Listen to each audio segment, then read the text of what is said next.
बिस्मिल्लाहिर्रहमानिर्रहीम। बहनों, भाइयों, दोस्तों, आज की बयान है सही बुखारी की हदीस नंबर 176, 177 और 178, 176, 177 और 178। बाब नंबर 4, अनवान है वजू। हदीस नंबर 176 में हजरत अबू हुरैरा रज़ी अल्लाह ताला अन्हु से रिवायत है कि रसूल पाक सल्लल्लाहु अलैहि वसल्लम ने फरमाया, आदमी इस वक्त तक नमाज में शुमार होता है जब तक कि वो मस्जिद में नमाज का इंतजार कर रहा हो, जब तक कि हदीस ना करे। एक गैर अरब ने पूछा, ए अबू हुरैरा, हदीस क्या है?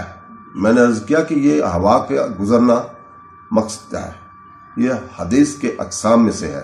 हदीस नंबर 177 में हजरत अब्बास बिन तमीम रज़ी अल्लाह ताला अन्हु से रिवायत है कि मेरे चचा ने कहा, रसूल पाक सल्लल्लाहु अलैहि वसल्लम ने फरमाया, जब तक कोई आवाज ना सुन ले या कोई चीज सुन ना ले, नमाज ना छोड़े। मतलब जब तक कोई बदबू ना आए आपको, तो नमाज नहीं छोड़नी चाहिए। ये नमाज के बारे में है।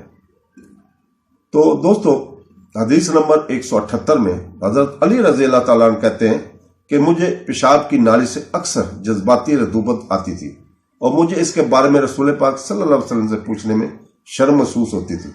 चुनाचे मैंने मक़दाद बिन असूद से दरख्वास्त की कि आप सल्लल्लाहु अलैहि वसल्लम से इसके बारे में पूछें। मक़दाद ने इससे पूछा तो आपने इसका जवाब दिया कि वजू करना है, इसके बाद वजू करना है। मतलब कि जब रतूबत आती है इसके बाद वजू जरूरी है।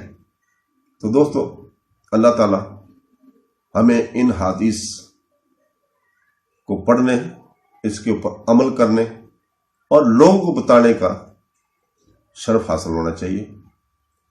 अल्लाह ताला हमें इसके जज़ा देगा इंशाअल्लाह ताला। अल्लाह हाफ़िज़।